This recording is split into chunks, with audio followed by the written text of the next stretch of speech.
bonjour à tous. Un petit mot pour vous présenter les Hub Conférences avant de passer la parole à Mathieu Baudin de l'Institut des Futurs Souhaitables, avec qui on organise une nouvelle fois une Hub Conférence. Je le dis à chaque fois, mais parce que c'est vrai, c'est un vrai plaisir. Et puis, quand on a des invités comme ce soir, c'est décuplé. On parle beaucoup de l'avenir dans nos événements et comment construire un monde plus agréable pour tous, plus solidaire, plus durable, avec du lien social, de la solidarité, mais aussi du sens, du plaisir, et évidemment parfois regarder en arrière, parfois très loin même, comme on va le faire notamment ce soir. Ça peut permettre finalement d'avancer mieux. Merci beaucoup Monsieur Coppens d'être avec nous ce soir.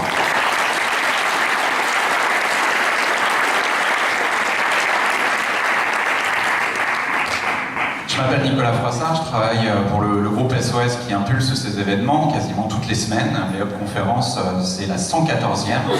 Ça fait bientôt 5 ans, on fêtera bientôt ça avec vous, qu'on essaye justement de mettre en avant des projets, des initiatives, des intervenants qui peuvent nous inspirer dans notre quotidien et dans la construction de réponses aux enjeux que connaît notre société aujourd'hui, qui sont complexes. Et on considère qu'il n'y a pas une catégorie d'acteurs aujourd'hui qui détient les solutions. Les solutions, elles vont passer par un dialogue entre les entreprises sociales, comme le groupe SOS, les entreprises classiques, le monde académique, les pouvoirs publics, et tous les citoyens qui ont envie finalement d'apporter leur pierre à la construction d'un monde meilleur, justement. Vous le voyez, hein, on organise ces événements, mais il y a aussi des publications, le livre Up to You notamment, chez La Rue de l'Échiquier, un réseau social, plein de choses, et n'hésitez pas à aller voir notamment sur le site des Hub Conférences ou sur le réseau social toutes les vidéos. Je suppose que vous n'avez pas fait les 114 Hub Conférences depuis le début. S'il y en a qui vous intéressent, vous pouvez les retrouver en vidéo sur notre site. La promesse de ces événements, c'est que chacun puisse y assister. Donc ce sont des événements gratuits, ça l'a toujours été et ça le sera toujours, grâce à nos partenaires, Accenture, Aviva, Bouygues Immobilier, le Crédit Coopératif, la mairie de Paris, partenaire historique qui nous permet de développer ces événements à Paris, même si aujourd'hui on en fait beaucoup ailleurs aussi, Veolia, et donc des événements proposés par le groupe SOS. Et que quiconque peut finalement développer aujourd'hui, puisque hier soir on était avec l'équipe Up à Lyon, où il y avait une Hub conférence sur la finance responsable, il y avait 300 personnes, et tout ça a été organisé par une quinzaine de personnes bénévoles qui organisent avec nous ces événements à Lyon. Donc voilà, si vous avez envie de donner un coup de main à Paris ou ailleurs, n'hésitez pas à nous faire signe et on co-construira ensemble l'événement qui vous intéresse sur la thématique qui vous plaît. On sera à Strasbourg d'ailleurs, s'il y a des gens qui passent à Strasbourg la semaine prochaine. Regardez, le sujet est aussi très intéressant. Un petit mot sur un de nos partenaires, donc, qui est Aviva, qui a lancé il y a 3 ans la Fabrique Aviva. Si vous êtes porteur de projet, vous avez forcément besoin d'argent, mais aussi de conseils, d'accompagnement. La Fabrique Aviva, c'est tout ça. Et vous avez jusqu'au 20 février pour candidater. Et il y a quand même 1 million d'euros de budget qui sera réparti entre les lauréats. Donc voilà, si vous avez un projet d'entrepreneuriat à impact positif, n'hésitez pas, c'est le moment. C'est pas parce qu'on a un réseau social qui s'appelle Hub Campus qu'on est sectaire. J'espère que vous êtes tous membres de Hub Campus d'ailleurs. Mais vous avez le droit aussi d'aller sur ces réseaux sociaux très lucratifs et sur lesquels on ne sait pas trop ce qui se passe avec nos données. Mais si vous avez envie de parler des Hub Conférences, vous avez le droit d'aller sur ces réseaux sociaux. On est évidemment sur Facebook, Twitter, LinkedIn, YouTube et sur Twitter, le hashtag HubConf. Ces événements sont gratuits. La contrepartie, c'est, s'il vous plaît, de parler de ces événements et surtout de ce qui s'y passe pour que le plus grand nombre puisse justement s'inspirer de nos échanges, comme par exemple ce soir, HubConf. J'en ai déjà parlé, mais c'est vrai que c'est super chouette d'organiser ces événements avec toi, Mathieu. Vivement le prochain, même si on va déjà commencer évidemment par savourer ce soir. J'ai tout dit? Ah oui, ça je l'ai dit déjà. Merci à tous, à bientôt. Je laisse la parole à Mathieu et à son invité qui va nous faire sans doute bien voyager ce soir. Merci à tous.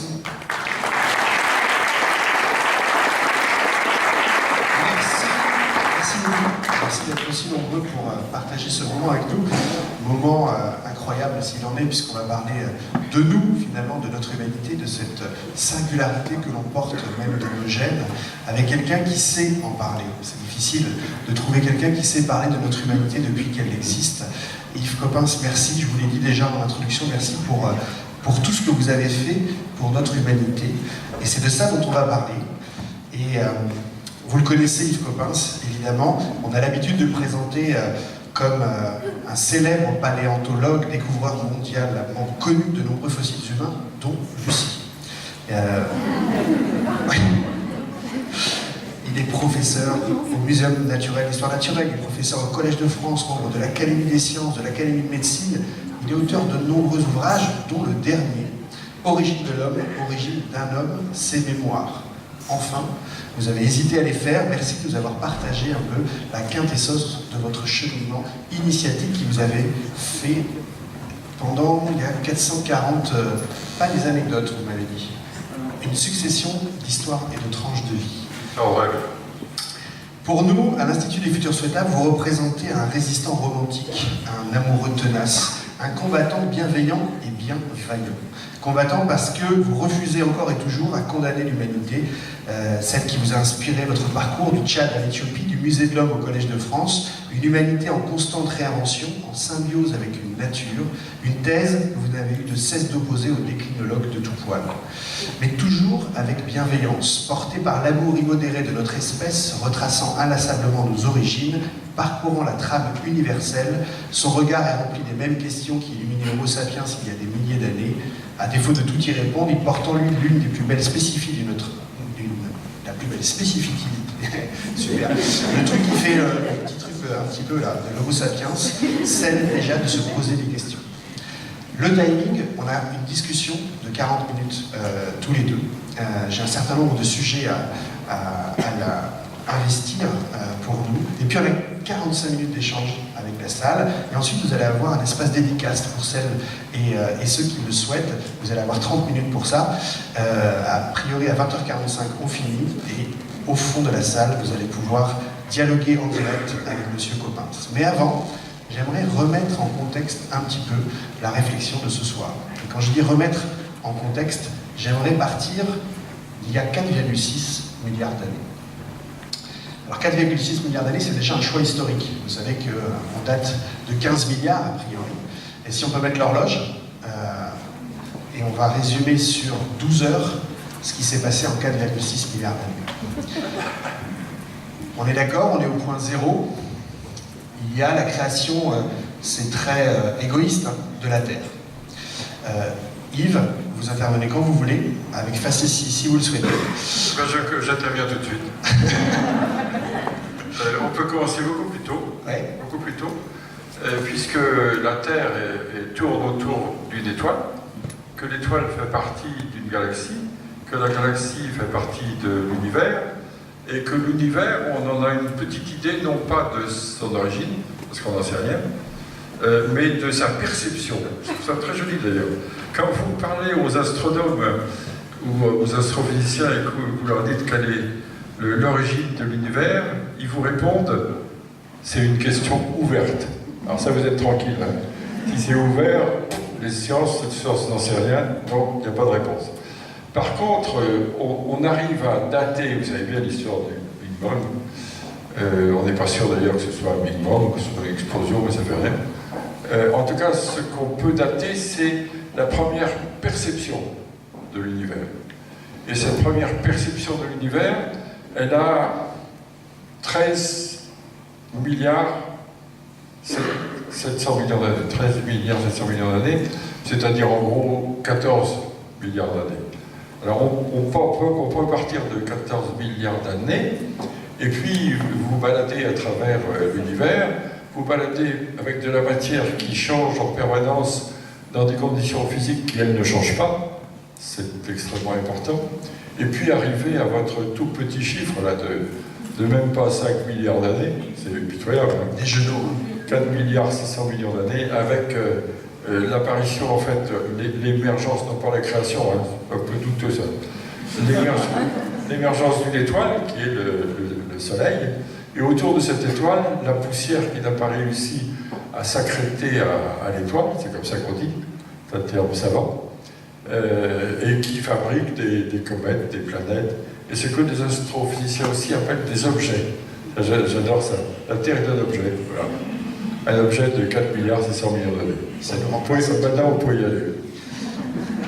Mais utiliser le mot création avec 4,6 milliards d'années, ça reste quand même plus proche de la vérité qu'il y a 4000 ans.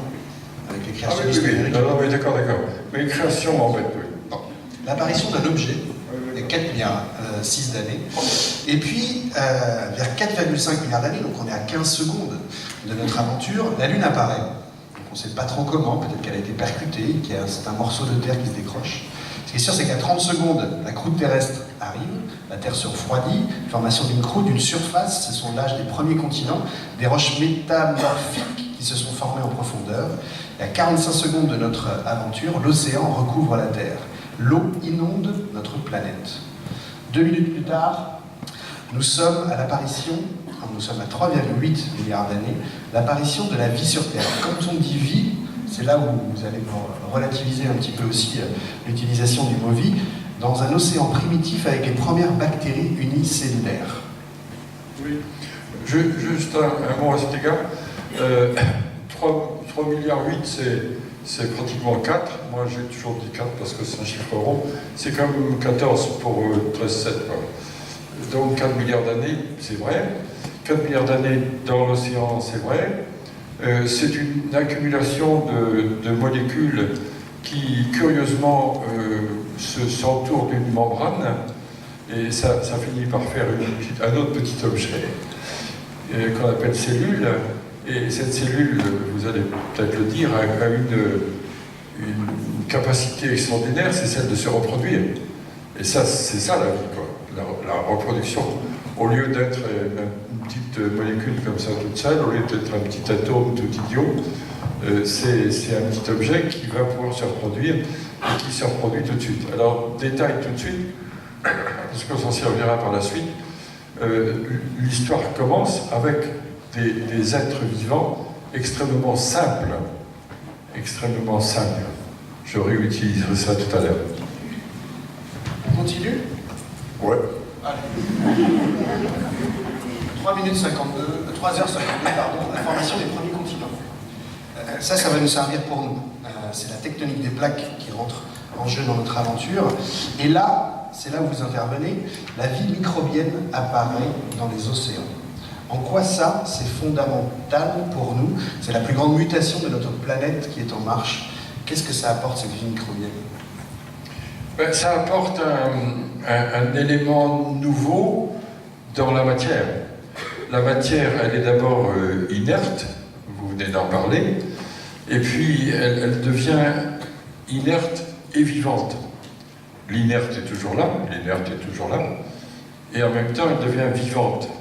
Autrement dit, c'est à partir de la matière inerte que naît la matière vivante, c'est quand même étonnant, et on ne sait pas bien comment d'ailleurs, c'est encore une question ouverte.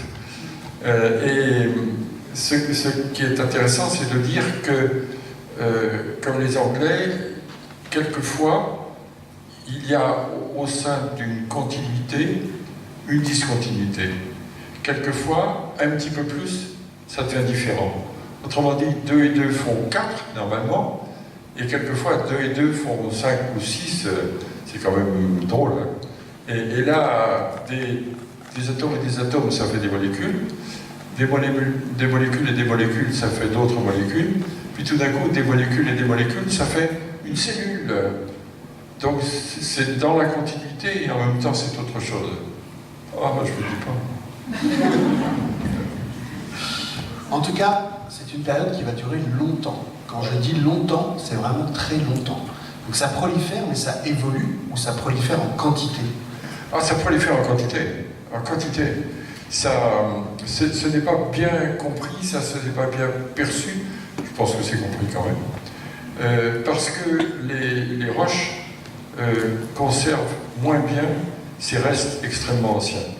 Autrement dit, les paléontologues ne perçoivent bien l'histoire de la vie, bien je dis bien, ils perçoivent avant aussi, mais très bien l'histoire de la vie qu'à partir de 500 millions d'années. 500 millions d'années, c'est nul quoi. Et donc avant, ils disent tout d'un coup qu'il y a une explosion de la vie à 500 millions d'années. Je ne crois pas du tout. La diversité, la diversification de la vie dès que la vie apparaît, elle est sûrement très généreuse, mais comme la conservation, enfin le paléontologue, moi je suis paléontologue, est chargé de reconstituer l'histoire de la vie. Or, pour reconstituer l'histoire de la vie, il faut qu'il ait des fossiles, et s'il n'a pas de fossiles, ben, il ne peut pas reconstituer grand-chose. Or, là, en l'occurrence, il y a une grande période sans beaucoup de fossiles, parce que la fossilisation se fait peut-être, mais elle se fait dans des terrains cristallins qui se métamorphisent. Qu'est-ce que c'est que le métamorphisme? C'est du terrain cristallin qui cuit. Parce qu'il y a des remontées de chaleur, c'est chaud là-dessous. Hein. Et donc ces remontées de chaleur, ça fait des roches métamorphiques. Et les roches métamorphiques, en cuisant le cristallin, cuisent aussi les fossiles. Donc quand on a, nous, des fossiles cuits, on voit rien, quoi.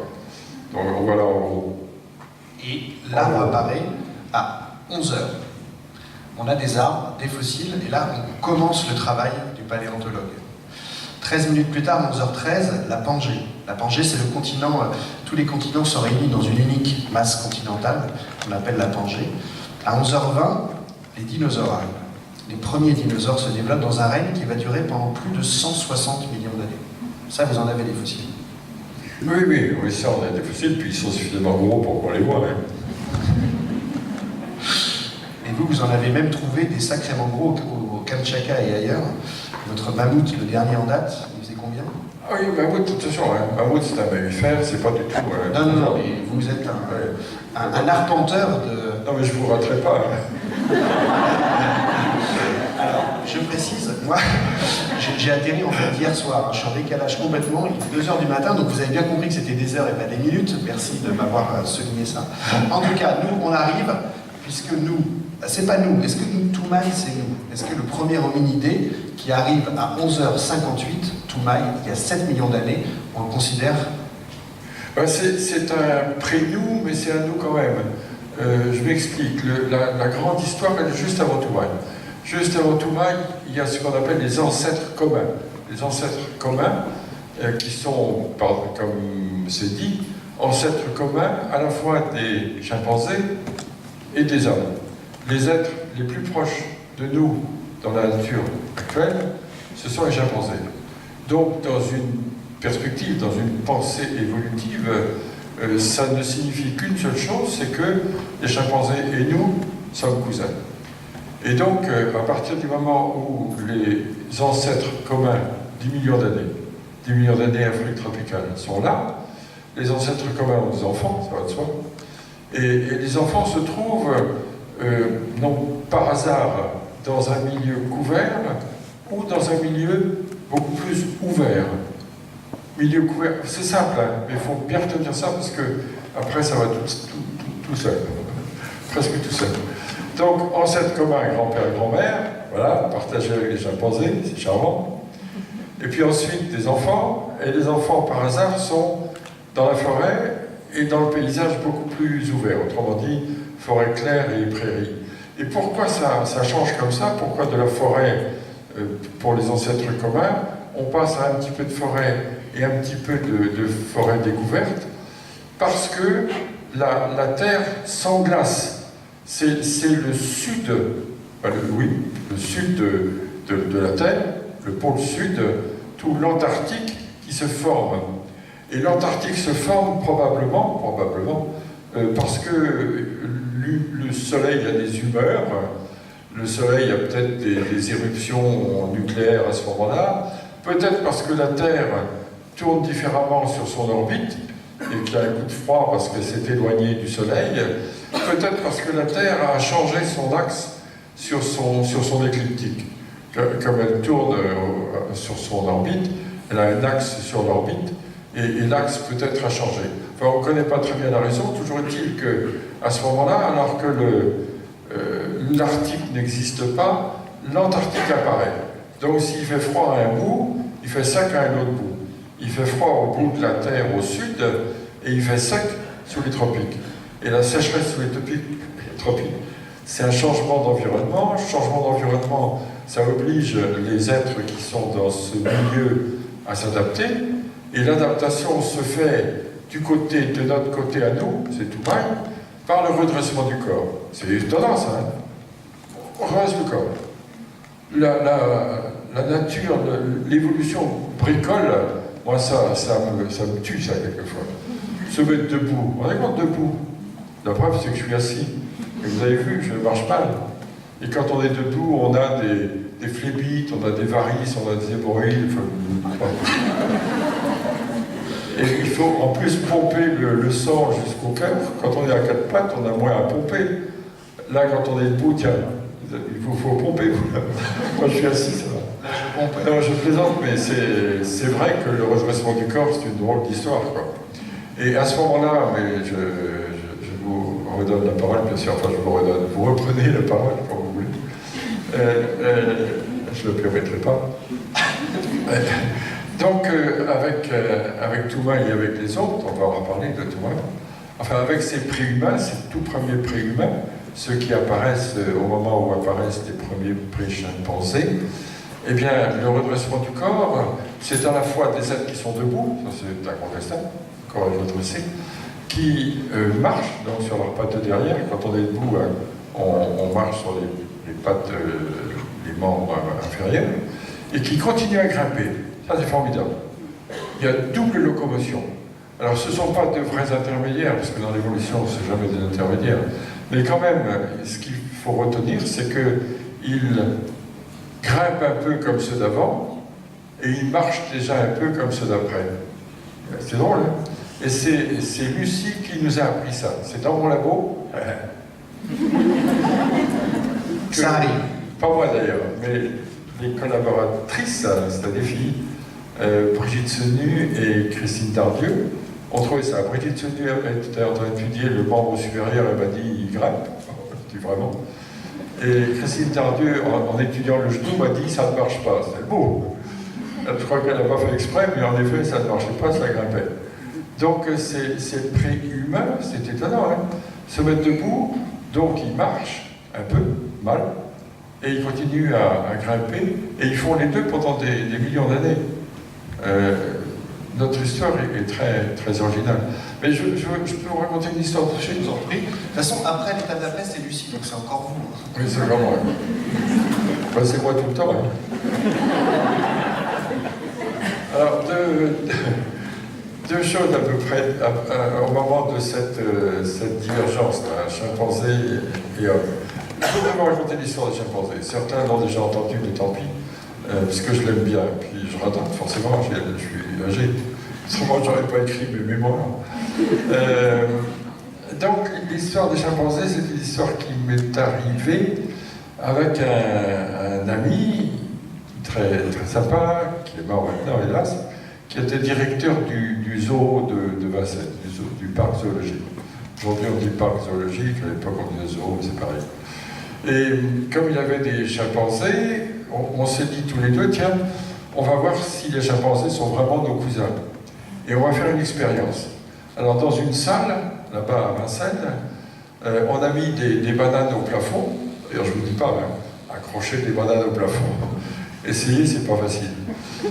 Ensuite, on a mis une table dans un coin, une chaise dans un autre coin, et on s'est dit, si le chimpanzé est vraiment notre cousin, s'il est malade, comme il ne pourra pas attraper les bananes, il va tirer de la table sur les bananes, sauter sur la table, essayer d'attraper les bananes, il ne pourra toujours pas. Malin les chercheurs. Mais s'il a l'idée de prendre la table, de mettre la table sur les bananes, de prendre la chaise, de mettre la chaise sur la table, de monter sur la table, de monter sur la chaise, alors il attrape les bananes. Alors on fait ça, on fait rentrer le chimpanzé, et l'ami en question c'était Jean-Jacques Péter, et je dis à Jean-Jacques, regarde ce qui se passe. Alors comme on n'est pas équipé hein, au muséum, on n'a pas de sous, donc on va faire appel à votre SOS. Là. Donc, comme on n'a pas de sous, on a commencé l'observation par le trou de la serrure, si vous voulez. Ça fait un peu voyeur, mais... Et alors, je dis à Jean-Jacques, regarde ce qui se passe. Il regarde, et il me dit, curieusement, je vois rien du tout. Oh, c'est pas possible, frotte-toi l'œil. Et on a tiré la clé, donc c'est pas possible. On regarde encore, il regarde et il dit, oh, c'est parce que j'ai vu l'œil du chimpanzé. Donc c'est bien un cousin, quoi. Peut-être qu'il y a des chercheurs du côté des chimpanzés aussi. Alors l'autre histoire qui est désastreuse, c'est l'histoire de ma propre grand-mère. Ma famille maternelle était, ça aussi, je l'ai radoté bien des fois. Mais quand même, elle est belle cette histoire, je trouve. Puis j'aimais bien ma grand-mère. C'était ma grand-mère maternelle. Ma grand-mère maternelle était bretonne. Et ma grand-mère maternelle me dit un jour, écoute, je lis un peu ce que tu écris, pas tout. J'écoute un peu ce que tu dis, pas tout. Mais il y a une chose que je veux te dire, puis on ne commentera pas. Je veux pas de commentaires, je veux pas de discussion. Si toi, mon petit-fils, tu descends du singe, moi, sûrement pas. Voilà. Donc, il a fallu que je fasse carrière après ça. Pas ça. Donc après, je ne sais pas si l'étape d'après, on vous la doit encore, mais Lucie arrive. À 3,2 millions, il est 11h58 et 35 secondes. En quoi Lucie, ça change la donne? Lucie a changé la donne lorsqu'elle a été découverte. Parce que Lucie a été découverte en 1974, et en 1974, c'était le fossile officiel. Je dis bien parce qu'on avait une dent qui était 2 fois plus vieille ailleurs. Mais quand même, c'était le fossile préhumain le plus ancien que l'on connaisse à ce moment-là, 3 200 000 ans. Et d'autre part, c'était le fossile humain le moins incomplet. Alors ça veut dire quoi? Ça veut dire que dans un squelette, il y a 206 ossements. Donc dans le squelette de Lucie aussi, il y avait 206 ossements. Et sur les 206, on en avait 52 quand même. 52 déterminables, c'est pas merveilleux, mais c'est pas mal. Et comme en plus le corps est en partie pair, quand on avait un os de droite, on pouvait faire l'os de gauche, ou inversement, et ça complétait encore un peu plus. Donc on est arrivé à 40% du squelette, et avec 40% du squelette, on a pu dessiner la silhouette de Lucie. Et dessinant la silhouette de Lucie, tout d'un coup, le personnage est devenu réel, quoi. Enfin, c'est beaucoup dire, hein, mais un peu plus réel que des petits bouts d'os alignés. Les petits bouts d'os alignés, ça nous parle à nous, mais ça ne parle pas trop au public, ça va de soi. Et ça ne parle pas trop aux enfants non plus. Tandis qu'un petit personnage dessiné, il prend vie, en quelque sorte. Et c'est en ce sens que Lucie a percé, si je puis dire. C'est comme ça qu'elle a commencé sa carrière. Et elle est devenue le symbole de cette histoire de l'âme.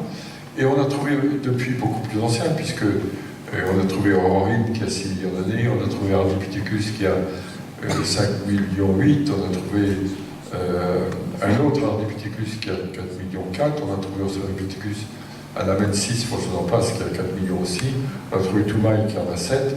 Donc tout ça, c'est plus vieux que Lucie. Et malgré ça, Lucie, dans le monde entier vraiment, dans certaines populations, hein, parce que c'est pas un nom courant en Éthiopie, c'est le moins qu'on puisse dire, et les Éthiopiens n'ont pas été très contents de ça. Donc ils ont donné un nom éthiopien, Dilkinesh, c'est moins courant ici, mais c'était de bonne guerre, et c'était joli. Et donc, le nom de Lucie en plus, parce qu'au départ, elle s'appelait AL288. Ça fait un peu moto, hein. Donc, c'est pas très chouette, quoi. Donc, AL288 est devenue Lucie, et donc, je réponds à votre question.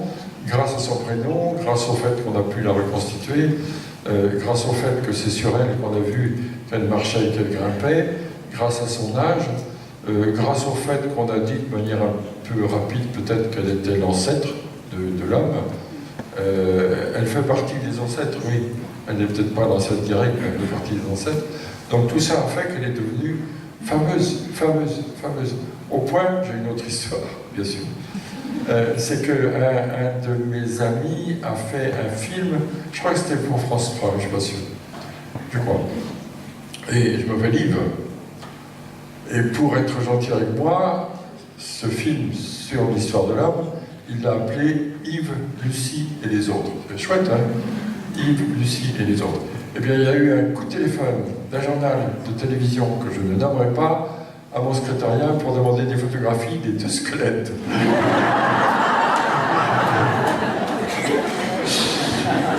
Pas mal. Mon secrétaire a dit, il vieillit, mais il est encore présentable. C'est vrai que la reconstitution est bien faite quand même. On accélère parce qu'il reste une seconde. Et par contre, dans cette seconde, il va y avoir beaucoup de choses. Déjà, il y a le feu qui arrive, les humains le domestiques, et puis à 11h59, 55 secondes, Homo sapiens arrive. C'est chouette, ça. C'est pas mal, hein? Homo sapiens, c'est vous et moi? Bah écoutez, je vous ai pas regardé encore votre temps, mais il me semble. Je me relève. Oui, c'est pas mal. On est bien? Montrez-moi les arcades suborbitaires, là. On va reparler de Néandertal, parce que je sens que j'en ai un petit peu. Vous n'avez pas une radio? Si, sur mon portable. Il est 11h59, 57, l'invention de l'agriculture. Ça change la donne. Et là, ça s'accélère. Il y a 6000 ans, la première grande civilisation, Égypte et Mésopotamie. On est à 11h59, 59. Et là, environ 3000 ans, on invente l'écriture. 11h59, 59 et encore des pouillèmes, le monothéisme. 11h59, 59 et encore des pouillèmes, la révolution industrielle. Et nous voilà maintenant, ce soir, à la Belle-Villoise, un beau soir de 2018, brûlant de savoir comment les deux symptômes dont vous parlez dans votre livre sont arrivés, comment vous avez contracté l'archéolite et l'exolithite. Oui, enfin d'abord j'aime beaucoup votre pendule là, parce que ça relativise bien les choses, quoi. On voit qu'on est un tout petit bout de rien du tout. De rien du tout, et en effet, on est un petit mammifère de taille moyenne sur une petite planète dont vous avez parlé qui n'est pas très brillante non plus. Enfin, elle est taille moyenne elle aussi. Il y a plus petit, il y a plus gros. Vénus est plus grande, Mars est plus petit. Et tournant autour de l'étoile comme beaucoup d'autres. Et le fait que ce petit bonhomme soit un petit truc de rien du tout est tout à fait inquiétant, mais par ailleurs, le bonhomme, c'est quand même le porteur de ça, là. Le porteur de l'organe le plus compliqué qui soit dans tous les organes de tous les êtres vivants que l'on connaisse, qui vivent ou qui ont vécu.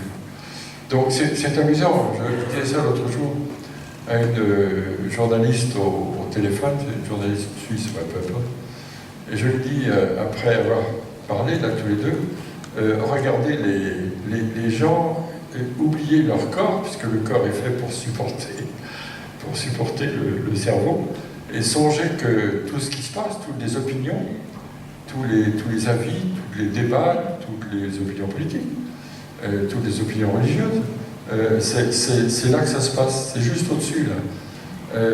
Au-dessus du nez, il ne faut pas exagérer, parce que les yeux, c'est l'affleurement du cerveau, hein, c'est un peu le cerveau qui apparaît là. C'est pour ça que les miens sont tellement abîmés. Et donc, en sortant, essayez de regarder vos amis, là, vos voisins sortir, oublier leur corps et penser que c'est juste ce morceau-là. Je ne sais plus qui, malheureusement, ce serait intéressant de retrouver l'auteur, mais quelqu'un a dit, vous allez voir comme c'est beau, tout le monde se plaint de sa mémoire, mais personne de son jugement. C'est chouette ça. Pour les politiques, c'est merveilleux, oui. Et donc tout se passe là. Le jugement, il est là, puis il est définitif, hein, il est bien ancré, bien solide. Enfin, je trouve ça super, quoi. Donc ça relativise aussi les choses. L'imaginaire est là aussi. J'aimerais faire des breaking news archéologiques. Moi, j'ai lu depuis 1 mois et demi un certain nombre d'articles qui semblent bouleverser un petit peu la donne, ou en tout cas transformer. Non. Arrêtez de bouleverser. Bouleverser, ça me bouleverse. Pas de bouleverser. Un verre d'eau. Change, oui, s'il vous plaît. Alors, en tout cas, qui interroge. C'est mieux, c'est bien. Il y a une mâchoire retrouvée en Israël qui ferait avancer de 50 000 ans la sortie de l'homme d'Afrique. En quoi ça transforme, amende un petit peu la connaissance empirique de l'humanité? Écoutez, on a depuis longtemps compris que l'Homo sapiens était né en Afrique, lui aussi.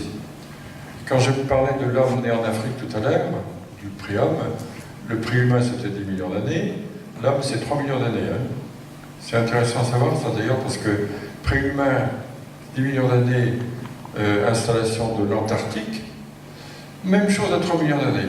3 millions d'années, obligation d'adaptation à un milieu qui change, qui devient beaucoup plus sec, et 3 millions d'années, c'est installation de l'Arctique. C'est encore un coup d'orbite, c'est encore un coup de la Terre, quoi. Donc c'est important comme grande étape. Et cette histoire-là se poursuit bien sûr jusqu'à nous. Donc c'est particulièrement intéressant de marquer ces étapes. Alors l'homme sort d'Afrique très vite, 2 500 000 ans peut-être, c'est même un peu plus, 2,5 millions, le premier homme. Hein. Au moment où l'homme naît en Afrique, donc il sort d'Afrique, c'est une façon de parler parce qu'il y reste aussi, mais il sort d'Afrique probablement par le Proche-Orient, puis il se déploie sur toute l'Eurasie. Mais l'Homo sapiens, à son tour, apparaît en Afrique, curieusement. J'ai un peu hésité là-dessus, mais il semble que ce soit ça. Et donc l'Homo sapiens, il va lui aussi sortir d'Afrique. Et en s'appuyant sur la génétique, on se disait que l'Homo sapiens devait sortir d'Afrique vers 100 000 ans. Et puis voilà qu'un collègue israélien qui s'appelle Herskovitz découvre une mâchoire inférieure. Vous savez, on fait ce qu'on peut. Hein. Du moment qu'on a un os, ça se met sous la dent, on est tranquille. Donc découvre, il n'y a pas longtemps, il y a quelques jours, une mâchoire inférieure de 180 000 ans d'Homo sapiens, apparemment incontestable, dans une grotte d'Israël qui s'appelle la grotte du Mont Carmel. Donc c'est intéressant parce que, en général d'ailleurs, on avance nous en reculant. On avance en plongeant un petit peu dans le temps. Alors au lieu de 100 000, ça devient 180 000. C'est pas archi-révolutionnaire, mais c'est intéressant et ça veut dire que l'homme est sorti depuis longtemps. Vous savez, l'homme, il ne s'est pas dit je vais enfin sortir d'Afrique et je vais aller voir ailleurs. Il est opportuniste. Donc il était là au bord du Sinaï.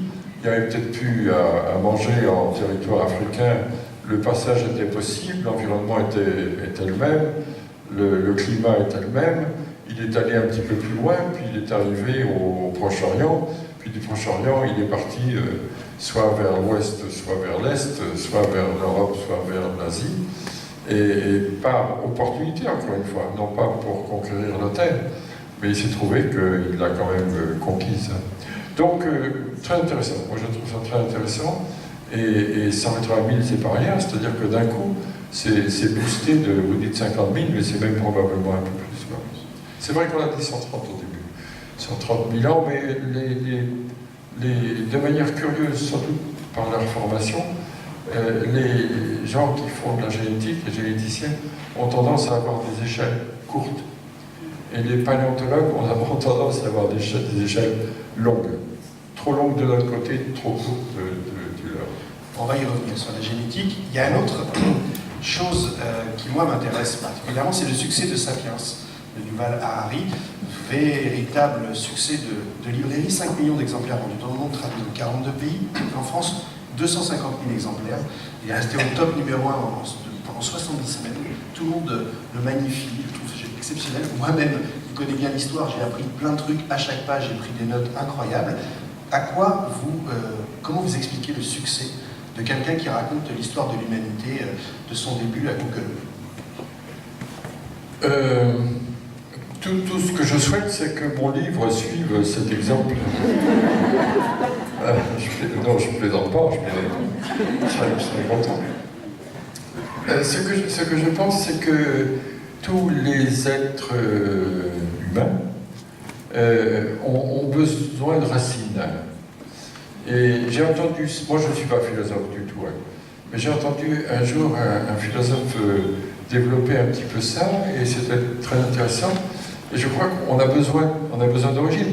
Regardez le succès que peuvent avoir les décryptages d'ADN, on en parlera tout à l'heure, je crois, de la part des généticiens. Moi, j'ai des amis généticiens anglais, par exemple, qui ont installé des petits laboratoires privés. On fait la queue pour avoir son ADN et savoir d'où on sort, d'où on vient.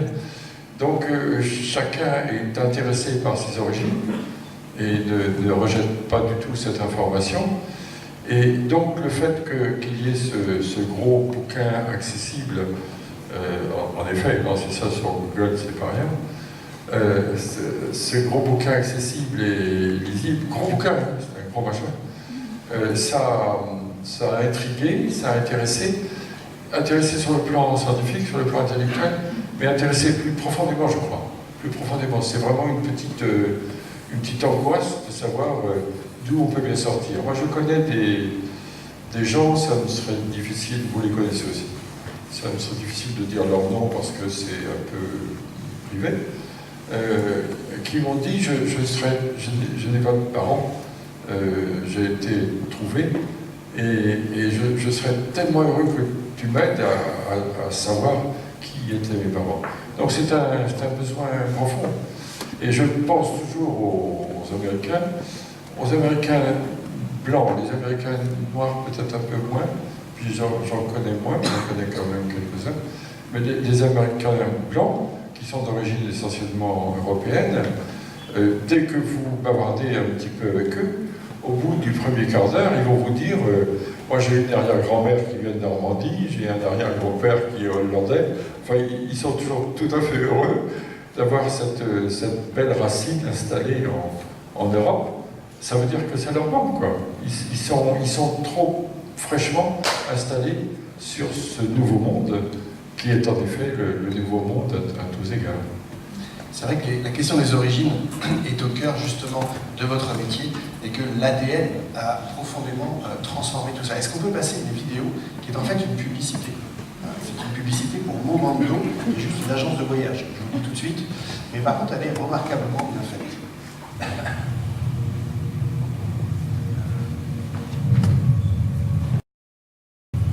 I'm proud to be English. My family have served and defended this country and been to war for this country. I'm really patriotic about Bangladesh. Well, I am 100% Islamic, yeah, definitely. This is a Kurdish wedding with my mom in its traditional Kurdish clothes. We're just proud black, so that's it. Yeah, I think we are probably the best country in the world, if I'm honest. Think about other countries and other nationalities in the world. Are there any that you don't feel you get on with well, or you won't like particularly? Germany. Yeah, I'm not a fan of the Germans. You might think they're a little bit. Particularly India and Pakistan, probably, because of the whole, the conflict. Because I have this side of me that's like, that hates Turkish people. Not people, but the government. But French? No. We're just blessed, it's just fact. I'm more important than you. I don't know you, but in my opinion, I am strong and I am more important than a lot of people. How would you feel about taking a journey based on your DNA? Okay. Yeah, I feel very intrigued. What could you possibly tell me that I don't know? So do you know how DNA works? So you get half from mum and half from dad, so 50% from each of them, and they get 50% from their parents, and back and back and back. And all those little bits of your ancestor, they filter down to make you. I need you to spit in this tube for me. You spit up to the little black line. That's a lot of spit.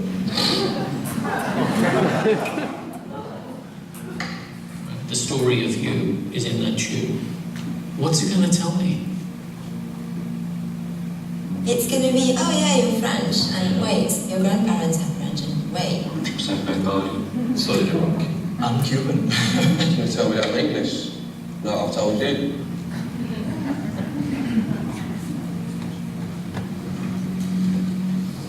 Jay, can you come down and join us?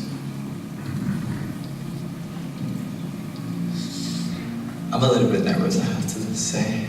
So you ready to find out your results? You read it up to us, please. Look at me.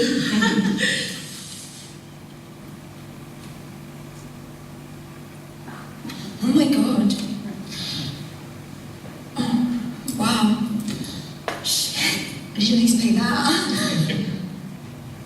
All of them. Whoa!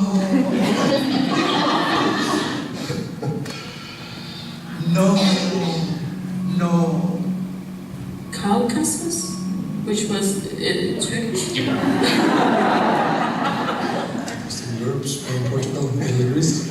I'm 32% British. Ça, c'est la française. Great Britain, 30%.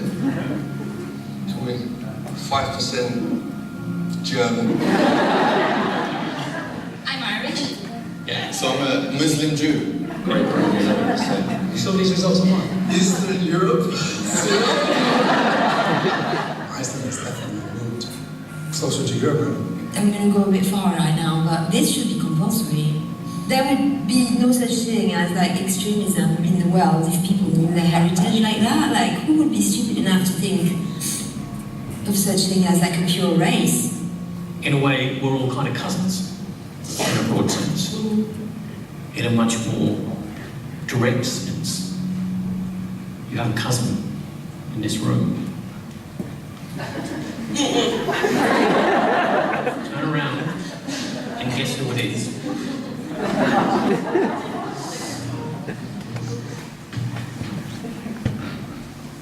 What? What's that? Why don't you come down here and meet me?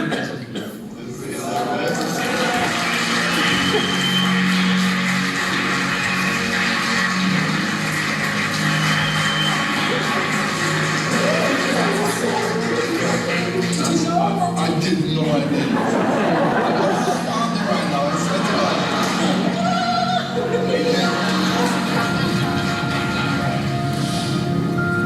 Jay from everywhere, these days. I'm a real man of the world. Wow, that's beautiful. Thank you. Donc il y a quelque chose qui a traversé quand même votre profession, c'est l'arrivée le développement de l'ADN, la paléogénétique. Qu'est-ce que ça a changé dans ce que vous espériez connaître, que vous pouvez bien connaître avec les artefacts, les objets, que maintenant vous pouvez savoir? Ben d'abord, on n'a pas été très contents, parce qu'on s'imaginait comme ça, mais c'est pas très sérieux, que la paléontologie était la seule discipline qui pouvait se permettre de pénétrer le passé. C'était un privilège et une exclusivité en quelque sorte. Et puis, la paléobiologie, depuis longtemps, la biologie moléculaire, depuis longtemps, avait déjà pénétré notre territoire. Figurez-vous qu'on a trouvé en Asie un personnage que l'on appelle Ramapithecus. Et Ramapithecus, on ne savait pas trop si c'était un ancêtre de l'homme ou pas. Et un collègue américain, je peux le dénoncer, il s'appelle Gerald Lowenstein, et il est biologiste moléculaire. Il ne faut jamais prêter de choses à un biologiste moléculaire. Il nous demande des dents de Ramapithecus, on les lui envoie, il les broie, il en fait de la poudre, c'est effrayant. Pour un paléontologue, c'est abominable. Et cette poudre, il l'a injectée, c'est dans les années 80, il l'a injectée à un lapin, petit lapin de Californie, il était à Stanford. Et le petit lapin de Californie a été tellement étonné qu'il a fabriqué des anticorps. C'est-à-dire que le petit lapin d'aujourd'hui a réagi aux antigènes de Ramapithecus, des dents de Ramapithecus. C'est quand même inimaginable. Donc voilà déjà la biologie moléculaire qui pénètre sur notre territoire, puisque ce monsieur de Californie, grâce à son lapin, avait réussi à trouver, en tout cas, une réaction de bestioles d'aujourd'hui à ces dents très anciennes. Parce qu'il a ensuite testé les anticorps vis-à-vis d'antigènes, et les antigènes de l'orang-outan ont été les meilleurs, donc Ramapithecus s'est avéré être l'ancêtre des orang-outans, c'est autre chose. Alors, la paléogénétique, elle ne s'est développée que dans les années 90, je crois que c'est 97, les premiers éléments de Néandertal. Mais la paléogénétique, voilà une autre science qui, en effet, est en plein développement, plein d'épanouissement, et qui ne dépasse pas pour le moment, je dis pas heureusement, parce que bien sûr que ça nous intéresse, ne dépasse guère, d'après Pebo, qui est le grand chef, qui ne dépasse guère 1 million d'années, quoi. Donc pour Lucie, c'est pas encore réalisable.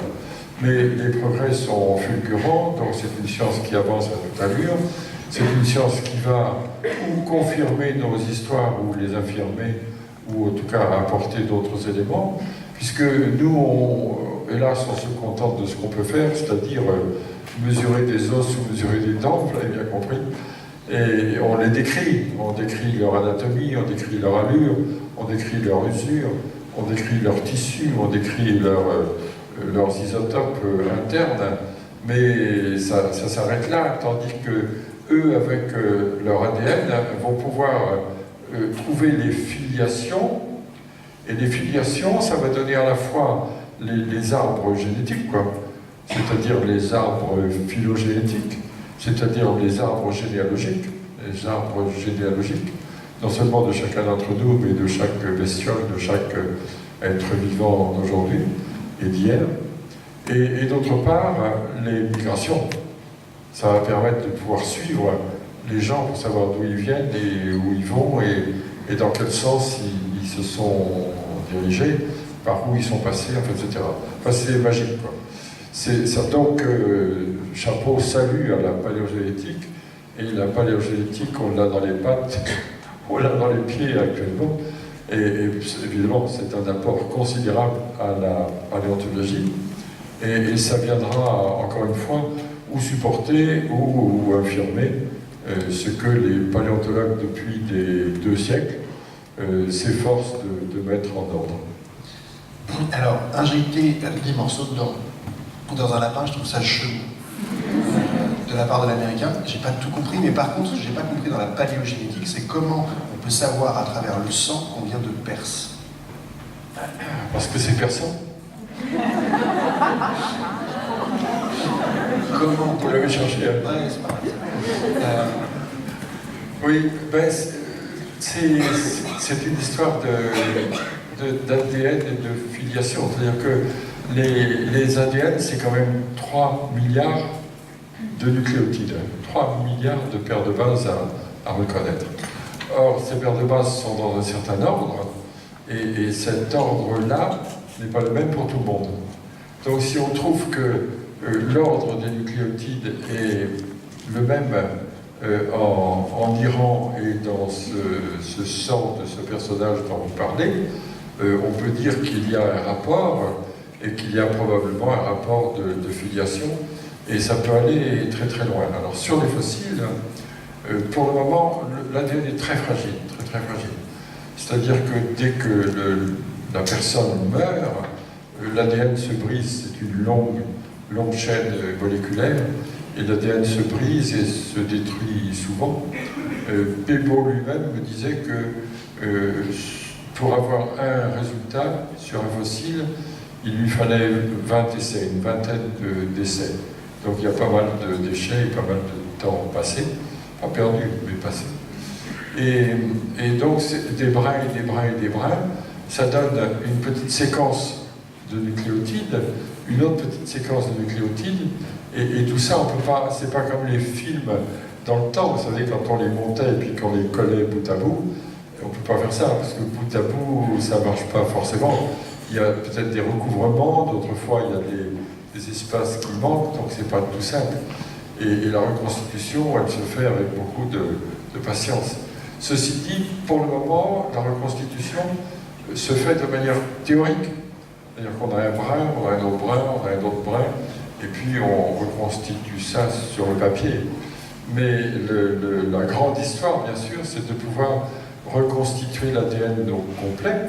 Et une fois que l'ADN est complètement reconstitué, on n'y est pas, hein, on peut retirer l'ADN d'un noyau je sais pas quoi, d'une bête, on parle du mammouth tout à l'heure, d'un éléphant par exemple, mettre à la place de cet ADN l'ADN du mammouth, l'ADN reconstitué du mammouth, et non pas l'ADN du mammouth reconstitué. Et puis, on injecte, une fois que le noyau est dans sa cellule, on injecte la cellule dans un utérus d'éléphante. Je crois que c'est l'éléphant d'Asie qui est la plus proche. Et dans la mesure où l'éléphant d'Asie est de bonne volonté et de bonne humeur, ne s'en rend pas trop compte, si je peux dire ça comme ça, peut-être qu'elle va fonctionner et que va naître une sorte d'hybride, forcément, entre l'ADN de mammouth reconstitué et puis l'ADN de l'éléphant d'Asie. Et petit à petit, on arrive à ce rêve de clonage qui pour le moment est un rêve, mais qui est très étudié, très étudié en Extrême-Orient. Les Japonais, les Chinois, les Coréens sont très axés là-dessus. Pas du tout les laboratoires qui font de la paléogénétique en Europe, notamment celui de Leipzig, où se trouve Pébo, et puis celui de Copenhague aussi, qui travaille particulièrement. Je trouve qu'avec ces questions de paléogénétique, l'homme de Néandertal est réhabilité. On a en nous un peu de Néandertal. Oui. Oui, c'est pas évident pour tout le monde. Oui, non, c'est pas évident pour tout le monde, c'est vrai. Néandertal, il a toute une histoire. Le premier Néandertal découvert, il a été en 1800, je dis pas de bêtises, 1830 quoi. Et ce morceau de Néandertal, ce premier Néandertal, il a été découvert en Belgique, tout près de Liège, dans une petite ville qui s'appelle Angis. Mais bien sûr qu'on n'a pas reconnu ce personnage, on a vu que c'était un morceau d'humain. Et étant donné le passé, l'éducation des populations européennes, puisque c'est en Europe que ça se passe, étant donné la formation des scientifiques européens, tout ça mêlé, tout ça compris, on s'attendait à avoir un ancêtre beau.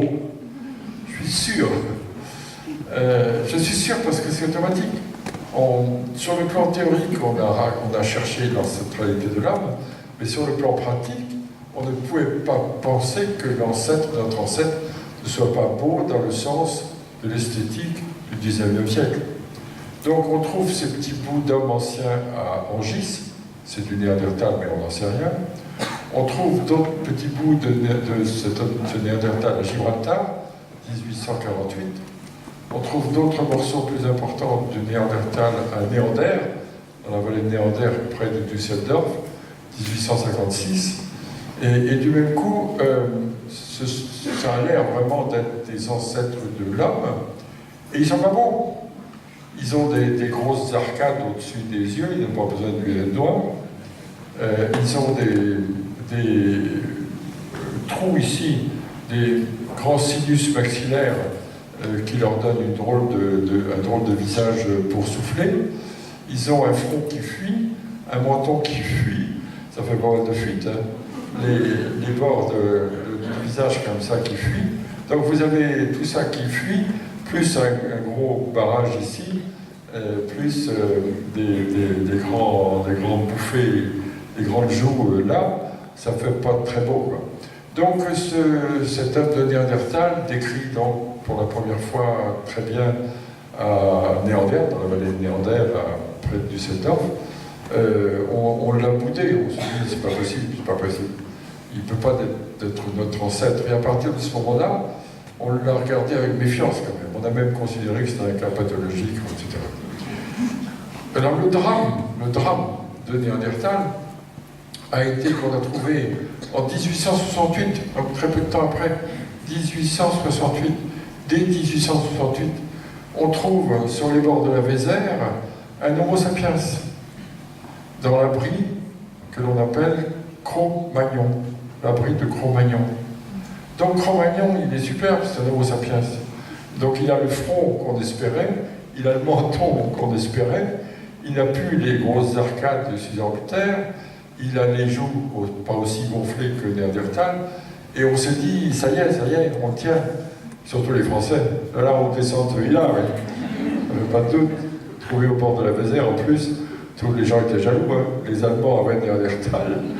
Et du coup, les Anglais en ont fabriqué un autre, mais je vous le raconterai tout à l'heure peut-être. En tout cas, mais ça joue un peu. Hein. Il y a eu des histoires entre les nations, enfin, c'est marrant.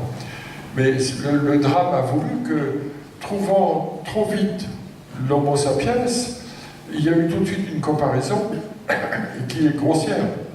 Comparaison entre l'Homo sapiens, l'homme moderne, nous, et puis Néandertal, l'affreux, celui dont on ne voulait pas, et on a été très soulagés de voir que celui-là, en effet, était différent. Et du même coup, Néandertal, depuis ces années-là, c'est-à-dire depuis le milieu du 19e, traîne cette casserole. On n'en a pas voulu, quoi. Je regrette, je n'ai pas pensé faire ça ce soir, mais j'aurais pu venir avec des descriptions. C'est épouvantable, hein, la manière dont Néandertal est décrit par des grands patrons de l'anthropologie de l'époque. Aussi bien en France qu'en Angleterre, qu'en Allemagne, qu'en Italie, etc. Il est vraiment renié, le malheureux Néandertal. Donc, depuis cette époque-là, on essaye véritablement de le réhabiliter dans la mesure du possible, réhabiliter dans sa vraie place, qui n'est pas si désagréable que ça, bien qu'en effet, ce soit un cousin. Alors, ceci dit, c'est un cousin qui, je crois, mais ça c'est un avis personnel, comme tous les humains. Tous les humains, pour des questions de feedback, de retour de l'environnement culturel sur le naturel, doivent être interféconds, je crois.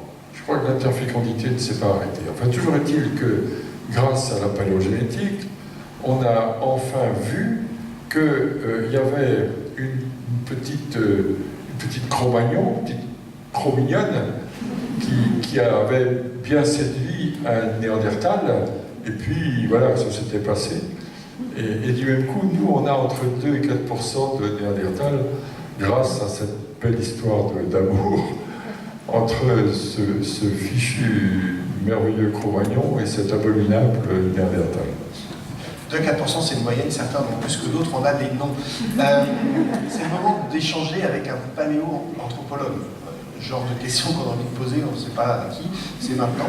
Donc n'hésitez pas, toutes les questions sont bonnes, évidemment. Ah oui, ça y est, je suis exposé là. Alors là, insulte. Merci. Je vous en prie. Alors, vous pouvez même vous lever, comme ça prouve que vous êtes un Homo sapiens, c'est pas un cousin. Alors là, par contre, il faut un micro, il faut Homo sapiens micro là. Bonsoir. Bonsoir. Donc, je suis ravi d'être à cette conférence, c'est très intéressant. Et cette question, c'est justement sur le fait de se lever, parce que l'homme se lève, c'est pourquoi? C'est pour avoir un bol alimentaire différent de la viande, du gibier. Donc il joue un peu individuel, il va essayer de grandir plus vite que les autres, comme les arbres qui veulent prendre le soleil et grandir plus vite que celui qui est à côté. Et pourtant, il y a encore, on a l'impression du collectif, on chasse en collectif. Comment vous voyez cette évolution de l'individuel, du collectif, dans l'évolution de l'homme qui se lève, qui change, qui se transforme? Alors, première chose, on pense qu'il s'est mis debout parce que le paysage a été découvert, je vous l'ai déjà dit. Et parce que dans ce paysage découvert, au lieu de manger que des fruits, comme les ancêtres communs, comme le pré-chimpanzé et les chimpanzés, il s'est mis à manger des fruits en l'air, continuer à grimper, et des racines à terre, racines et tubercules. Et on le sait notamment par le fait que l'émail de leurs dents augmente de taille. Et quand on mange des racines, on mange un peu de terre avec, et ça use les dents, et les dents réagissent, et ces tout premiers préhumains ont déjà des dents avec un ruban d'émail plus épais. Donc, dans un terrain découvert, le bonhomme s'adapte, et le bonhomme s'adapte en continuant à grimper pour les fruits, encore une fois, mais en grattant aussi au sol pour les tubercules. Donc, il y a une alimentation qui devient un peu différente. Par ailleurs, tous les primates sont sociaux. Et je suis convaincu, moi je défends le rôle de l'environnement dans notre évolution, en particulier dans l'évolution des autres êtres vivants aussi, mais je défends aussi la société, l'être vivant, enfin le primate et puis l'homme sont des êtres sociaux, et l'homme a besoin de l'autre, l'homme a besoin de société. Je pense que c'est important de dire ça, notamment sous votre toit, si j'ose dire, c'est très important. Parce que imaginez, vous vous rendez compte, la culture elle est cumulative, c'est-à-dire qu'on récupère l'information des techniques réalisées par nos prédécesseurs, et puis on ajoute à ces techniques d'autres techniques qui améliorent, etc., etc. Imaginez un petit homme, tout nu, tout seul, au milieu de rien. Ça s'appelle des enfants loups, mais on se demande si les enfants loups existent. Eh bien, ce petit enfant, il n'aura aucun apprentissage, il n'aura aucune formation, il ne sera pas entouré, il n'aura pas de parents, il n'aura pas d'amis, il n'aura pas de société, il n'a aucun acquis. Il aura sûrement des instincts et il arrivera peut-être à survivre, mais sur le plan, c'est très fragile, hein, sur le plan de l'apprentissage, rien du tout. Il repart à zéro. Donc nous sommes un être social, quoi. On a véritablement besoin de la société, on a véritablement besoin des autres, et c'est essentiel. Si bien que dans ces premiers hommes, ces premiers primates dont on parle, la société a eu sûrement autant d'importance que chez les primates précédents, et probablement plus d'importance, de plus en plus d'importance. Et chez l'homme, c'est flagrant. Enfin, à partir du moment où le préhumain se transforme, s'adapte et devient humain, la société va encore jouer un beaucoup plus grand rôle, et on va trouver des sols d'habitat avec de la nourriture rapportée, c'est-à-dire que la nourriture a été rapportée au camp de base, ça veut dire qu'elle est rapportée pour être partagée. Enfin, tout ça, c'est une jolie histoire, quoi, en faveur de l'humanité. Autre partage. Ah, au milieu. Ouais, un membre supérieur, là, qui sait. Ouais. Pour l'instant, vous êtes cousine en tout cas. Si vous voulez bien vous lever. Ah oui, on est cousins. Oui. Prenez un fruit, hein, n'hésitez pas.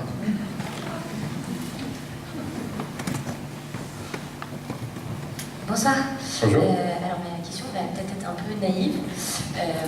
On entend moi j'ai entendu parler de plein de types d'humanité. On entend parler de grands géants qui auraient vécu dans des îles ou dans de la Chine, de gens minuscules, de gens avec des têtes toutes petites. Est-ce que tout ça c'est des mythes ou est-ce que c'est vrai ou est-ce qu'on en est en fait là-dessus? Est-ce qu'il y a vraiment un panel si énorme de genre humain? C'est ça ma question. La plupart du temps, ce sont des mythes, oui. Parce que chez beaucoup de mammifères, enfin on va reparler des humains, mais chez beaucoup de mammifères, il y a une tendance à l'augmentation de la taille. C'est-à-dire que la tendance évolutive, c'est une tendance de réaction contre les prédateurs, d'autodéfense, et l'autodéfense passe par l'augmentation de la taille du corps. Et c'est si vrai que dans des milieux où il y a moins de prédation, les êtres vivants changent de taille, réduisent leur taille, la plupart du temps. Ça s'appelle le nanisme insulaire ou le nanisme insulaire des îles de l'océan ou des îles comme des forêts, par exemple. Donc, il y a une tendance à atteindre un idéal énergétique. L'idéal énergétique, c'est suffisamment costaud pour faire face aux prédateurs et suffisamment nourri pour pouvoir appréhender l'alimentation de son corps. Alors, en ce qui concerne les primates, les tout petits primates, petits premiers primates, là, il faut dire bien sûr que les primates, c'est nous, hein. Les primates sont les petits singes, les grands singes et les hommes. Les tout premiers primates, ils ont la taille d'un écureuil. Donc ça va en augmentant, puisqu'aujourd'hui on est quand même un peu plus gros qu'un écureuil. Ça augmente évidemment de façon différentielle, ça augmente plus volontiers dans certaines branches que dans d'autres, qui développent tout à fait d'autres choses pour se défendre et pour s'alimenter. Mais en ce qui concerne les humains, c'est vrai que les préhumains sont en général petits et que les humains sont en général de plus en plus grands. Alors c'est en général, hein. C'est pas... Il y a pas des exceptions, mais il y a des vitesses d'évolution de la taille qui varient, qui changent un peu en fonction des régions. Mais les grands hommes du nord de la Chine, non, ça n'existe pas. Les grands géants qui ont précédé les petits nains, ça n'existe pas non plus. Et en tout cas dans les fossiles. Peut-être que ça existe, mais pour le moment on ne les a pas trouvés. Et l'homme de Flores, c'est une anomalie? Alors l'homme de Flores, c'est tout à fait caractéristique, c'est un nanisme insulaire. L'homme de Flores descend pour moi d'un Homo erectus. Il a une tête d'Homo erectus. L'Homo erectus, c'est le prédécesseur de l'Homo sapiens aussi. Et cet Homo erectus, il était à travers toute l'Eurasie, il était aussi en Europe, c'était aussi le prédécesseur de Néandertal, et il était aussi à travers toute l'Asie. Il est passé à Java, et à Java, il s'est petit à petit transformé, parce que Java n'était pas une île, mais est devenue une île. Et puis au moment où le passage a été possible, le passage maritime a été possible entre Java et Flores, il y a Bali, Lombok, Sumbawa, Flores. Je suis allé en bateau. C'est chouette. J'imagine.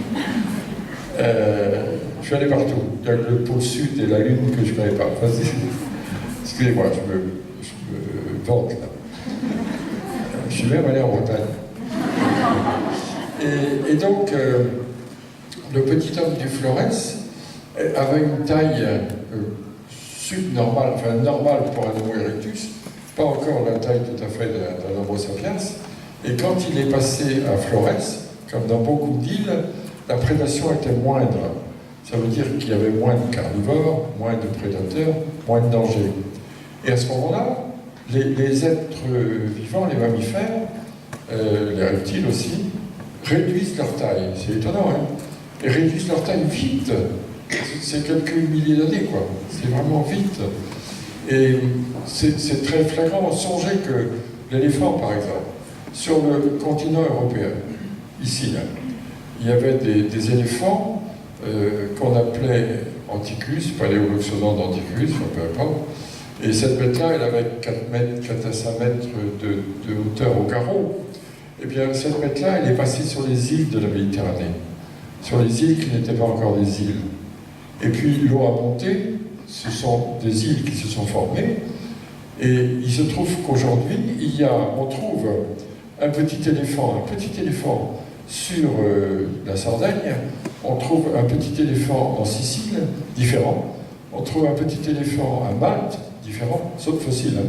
On trouve un petit éléphant en Crète, différent, un petit éléphant en Chypre, par exemple, différent, deux petits éléphants dans les petites îles grecques, et ces éléphants-là, qui ont vraiment la tête de l'éléphant africanus, Anticus, qui était sur le continent européen, ils ont, pour certains d'entre eux, même pas 1 mètre, 80 cm, 90 cm. Et au début, on s'est dit, ce sont des enfants, ce sont des petits. Pas du tout. Ils ont leurs dents de sagesse, enfin, les os de leur crâne sont véritablement soudés. C'est vraiment une réduction de la taille, pour atteindre, la nature est fantastique, hein, un idéal énergétique.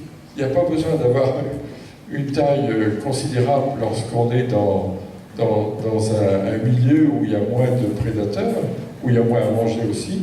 Donc on réduit sa taille, c'est bien, hein. C'est vraiment une cure d'amaigrissement, quoi. On réduit sa taille pour avoir le nécessaire sans excès. Je trouve ça une jolie leçon. Merci pour l'argument. À tous ceux qui se sentent un peu petits, je suis l'idéal énergétique parfait. Je sens que le ressortir de là. Oui. Bonsoir. Du poste d'observation qui est le vôtre, quel regard vous portez sur les mouvements migratoires actuels? Je pense notamment aux réfugiés, climatiques, économiques. Et est-ce qu'ils pourraient devenir, dans un avenir plus ou moins proche? Ce que je pense, c'est que nous avons toujours migré. Et la preuve, c'est que l'homme né en Afrique, il est maintenant sur la planète tout entière. Donc la tendance au mouvement, opportuniste encore une fois, on va chercher des endroits plus calmes en l'occurrence, et puis des endroits aussi dans lesquels on peut s'alimenter. Ces mouvements de population, ils ont commencé dès le premier homme, 2 500 000 ans. Et ils sont passés par le Proche-Orient, par le Sinaï, par le Proche-Orient, par ces grandes régions du Levant, pour s'orienter ensuite vers l'Europe et s'orienter ensuite vers l'Asie, et puis plus tard vers l'Amérique. Alors aujourd'hui, le monde est construit avec des États, avec des frontières, ça complique les choses, mais ces migrations, à la limite, ne sont pas étonnantes, et il y en aura beaucoup d'autres. Moi, je m'attends, c'est pas moi, hein, il faut tous s'attendre au fait que le réchauffement climatique fait fondre notamment l'Arctique. Et la fonte de l'Arctique, elle est partie, elle est lancée. Et comme, même si on réduit notre CO2, il y a une inertie. Comme il y a une inertie, ça va se poursuivre. Peut-être pas jusqu'au bout, mais pour moi, ça va se poursuivre jusqu'au bout. Ça veut dire que le Groenland fond. Ça veut dire qu'il y a 3000 mètres de glace qui vont fondre. Et 3000 mètres de glace qui vont fondre, ça fait monter l'eau. Et monter l'eau, ça fait forcément pousser les gens qui habitent au bord de l'eau ou ailleurs. Et ça, je trouve qu'on n'anticipe pas assez. Moi, il se trouve que j'ai été invité par les Nations Unies et j'ai essayé de leur dire ça, mais on est quand même un peu le nez dans le guidon, c'est-à-dire qu'on voit les choses actuelles et on anticipe. Enfin, je n'ai pas de critique à faire, mais je trouve qu'on n'anticipe pas assez. On aura beaucoup plus de migrants dans l'avenir, ce qu'on appelle déjà des migrants climatiques. Et ceux d'aujourd'hui viennent ici pour des questions politiques, certains autres pour des questions alimentaires. Et il est bien évident qu'il faut songer à les recevoir et non pas leur tourner le dos. C'est une grande politique, et qui doit être tout à fait comprise par tous les États, pas facile, tout à fait admise par tous les États, et tout le monde doit s'y mettre. Enfin, on a tous la même origine et on a tous la même durée d'histoire. J'aime beaucoup les gens, il faut vous dire, j'aime beaucoup les gens.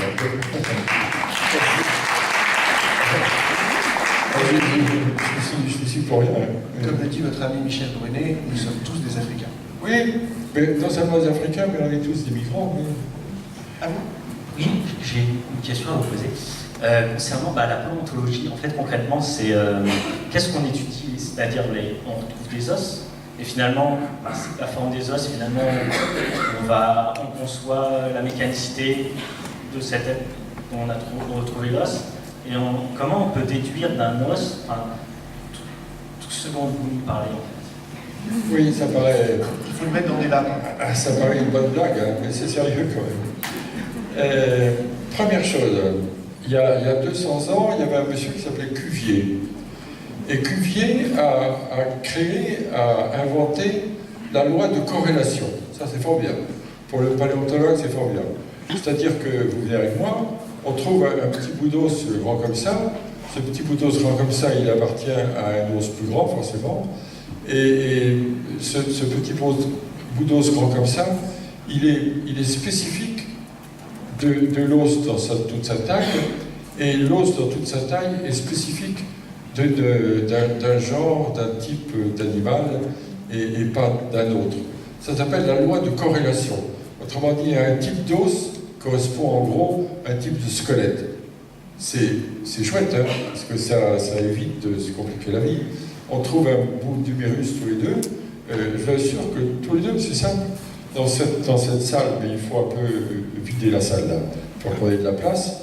Et on étale tous les humérus de tous les animaux du monde que l'on connaît.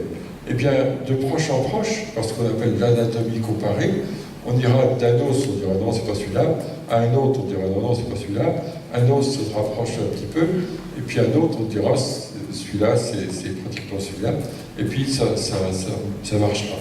Alors, la démonstration superbe de Cuvier, ça a été de dire, j'ai trouvé à Montmartre, ici, là, dans les gypses de Montmartre, j'ai trouvé des dents d'un marsupial, autrement dit, des dents d'un kangourou.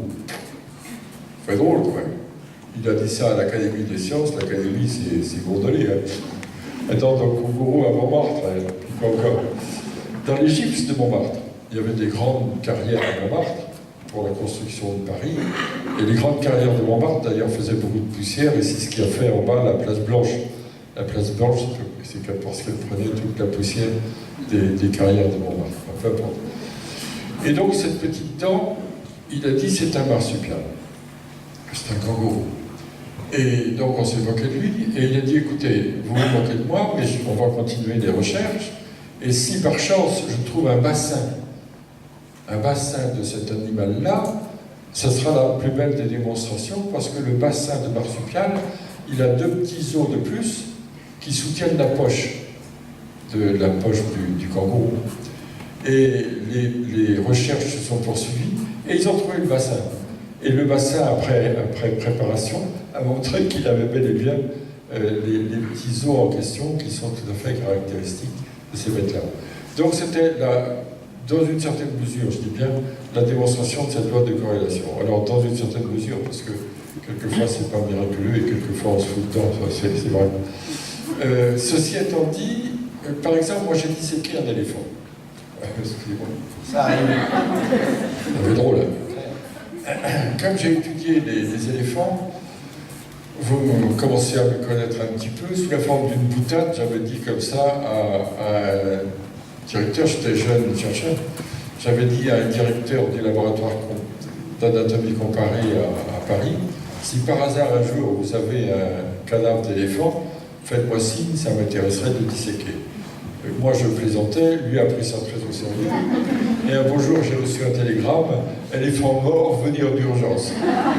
Bon. Et j'ai disséqué Micheline. Ouais, je vois pas ça passe. Micheline, elle faisait 3 tonnes quand même. Et c'était une éléphante d'Asie morte à Vincennes. Vous voyez, j'ai plein d'histoires avec Vincennes. Et j'ai disséqué cette bête-là en anatomie comparée au 55 de la rue Buffon pendant 3 mois. Alors à quoi ça sert? Ben, ça m'a servi à comprendre comment les muscles de cet éléphant d'Asie d'aujourd'hui avaient façonné les os. Les os, c'est modelé, les os, ça a une certaine sculpture, avec des trous, des bosses, et ces trous et des bosses sont conditionnés par la musculature. Donc, ayant à la fois la musculature et l'os, j'allais de la musculature et l'os, et moi, en tant que paléontologue, quand je suis retourné dans mon laboratoire, j'ai pu aller de l'os à la musculature. Autrement dit, j'ai reconstitué l'allure de certains éléphants disparus, l'allure de certains stégodontes disparus, la famille des éléphants, de certains stégotétrabélodontes disparus. Je m'en fiche des noms.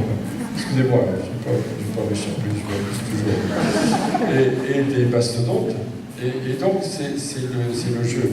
Alors, autrement dit, à quoi ça sert? Ça sert à comprendre le squelette. Le squelette permet de comprendre le corps en général.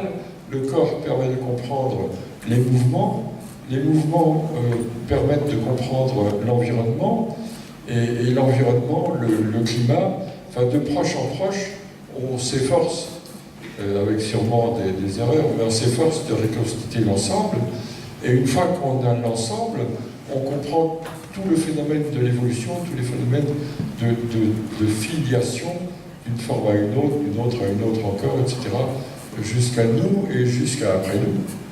L'avenir est aussi, non pas dans notre fonction, mais dans notre regard. Une dernière question, et c'est moi qui vais la poser, Aurélien. La découverte que vous aimeriez encore faire? Oui, peut-être, enfin, 2 choses. J'aimerais beaucoup mieux comprendre l'évolution. L'évolution, c'est une drôle d'histoire, quand même. L'évolution qui passe d'une forme à une autre par bricolage. Bricolage, souvent c'est des bricolages. Regardez le redressement du bonhomme, par exemple, le drôle d'idée. Et les biologistes disent que à chaque fois la nature essaye des choses. Donc elle essaye, elle rate, elle essaye, elle rate, elle essaye, elle rate, elle essaye, puis elle réussit. Et c'est comme ça que de proche en proche, on passe d'une forme à une autre forme. C'est quand même étonnant. Cette espèce de changement de forme par adaptation. Quelquefois, ça paraît fantastique. Quelquefois, l'adaptation est parfaite, et précise et étonnante. Donc, on voit, on constate que ça existe, mais on n'a pas encore tous les éléments du processus d'évolution. Et ça, j'aimerais bien que avec les biologistes, avec les molécularistes, avec les généticiens, on comprenne ça un petit peu mieux. Sur le plan des objets, j'aimerais bien trouver les ancêtres communs, parce que les grands-pères et grand-mères dont on parle de 10 millions d'années, pour le moment ils sont théoriques, on n'a pas les os. Au-delà de Tourmaille, plus loin que Tourmaille, on n'a rien. On a des éléments, mais des éléments de primates qui sont peut-être dans d'autres directions, peut-être sur d'autres voies, peut-être d'autres choses. En tout cas, on n'est pas sûr que ce soit aussi des préhumains. Et donc, plus loin, plus profondément, plus dans le temps que Tourmaille, il y a forcément des ancêtres, et ces ancêtres-là sont peut-être ces ancêtres à la fois des chimpanzés et des humains, et ceux-là, j'aimerais bien les avoir dans mon panier. Merci beaucoup, on peut applaudir.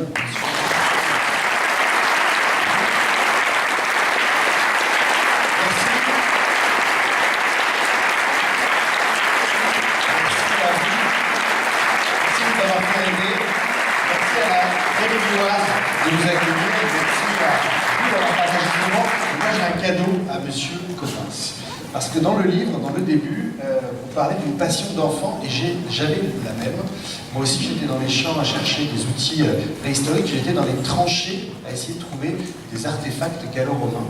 Donc on vous offre ceci, vous l'ouvrez et vous nous racontez une dernière anecdote. Oh, je pense que vous allez trouver là. Vous êtes de plus en plus proche de vos cousins, vous.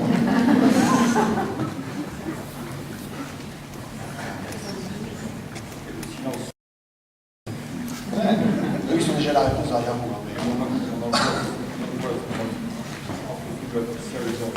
Non, mais je voulais vous voir si vous étiez à l'aise.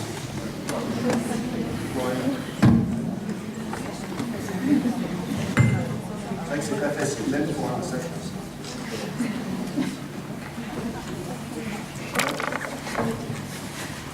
Voici.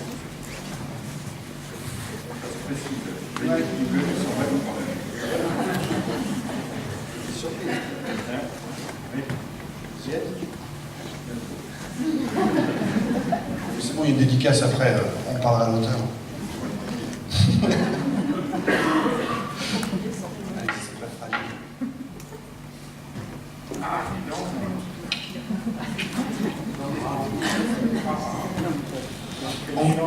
Écoutez, on vous offre un sesterce d'une femme, de Julia Maenea, une noble syrienne, cousine de Caracalla, impératrice de Rome, en moins 227 avant Jésus-Christ. Une dernière anecdote? Ah oui, j'adore ça. Par la fois, mes découpes. J'en oublie à la fin mes lunettes et mon micro. Oui, bien sûr. D'abord les monnaies. Vous vous rendez compte, pour un archéologue, trouver une monnaie, pour moi c'était fantastique. N'imaginez pas, étant gosse, le nombre de boutons que j'ai pu ramasser en pensant que c'était des monnaies. J'avais de quoi réparer tous les boutons de la famille. Hein. Et donc, il se trouve en effet que mes parents, j'habitais Vannes, que certains connaissent peut-être, Vannes qui est une ville romaine qui s'appelle Darioritum. Et mes parents avaient une maison, mes grands-parents, parents, c'était une maison de famille, à la Trinité-sur-Mer. Et la Trinité-sur-Mer, c'est tout près de Carnac. Et moi, j'allais volontiers au petit musée de Carnac. Il y avait un petit musée à Carnac, qui était un musée petit à cette époque-là, maintenant il est plus grand, un musée d'archéologie, puisque la région de Carnac est très riche d'archéologie de différentes époques, notamment néolithiques, mais aussi romaines. Et il se trouve que dans ce musée, il y a eu un jour un don d'une poterie romaine, d'un pot romain rempli de monnaie, rempli de monnaie. Il y en avait, je crois, 12 000, enfin c'était considérable. Et les numismates qui étudient les monnaies ont étudié ces monnaies, et puis une fois qu'elles ont été étudiées, c'était des monnaies entre de l'Empire romain, c'est-à-dire entre les premières années de notre ère et puis le IIIe siècle. Et là, il y a des quantités d'empereurs qui se sont succédés. Et ces monnaies, une fois étudiées, le conservateur, ce qu'on fait jamais, jamais, le conservateur s'est dit, tiens, pour avoir un petit peu de sous pour les musées, je vais mettre en vente les doubles. Ça se fait pas. Quand on a une collection, on étudie tout et on garde tout. Donc il a mis en vente les doubles. Et moi, je me suis dit, formidable. J'avais pas d'argent, j'étais tout petit. Mais j'ai dit à mes parents, je serais content d'avoir aussi des petites pièces. Et comme je suis né en août, 9 août, je vous le signale, 9 août. C'est ce qu'on m'a dit, là. Donc, comme je suis né en août, ça tombait en plein pendant l'été, et mes parents se sont dit, fantastique, ça ne coûtera pas trop cher, et puis ce sera une bonne idée de cadeau. Donc, pendant des années, j'ai reçu ma petite pièce, ma petite monnaie romaine, en billon, c'est-à-dire en bronze, quoi, une petite monnaie qui ne coûte pas trop cher. Et alors, comme je l'ai noté, vous l'avez lu, une année, je suppose que j'avais dû avoir de meilleures notes que les autres années, et j'ai eu une monnaie en argent. J'ai eu une monnaie de Néron en argent. Et j'ai ma petite collection toujours. Mais j'étais le plus heureux des petits garçons, enfin ce soir aussi, avec une monnaie romaine. Qu'est-ce qu'elle est? Un sesterce en plus. Oui, celles que j'ai sont même plus petites que ça. Un sesterce de 20 grammes. Ah, dis donc.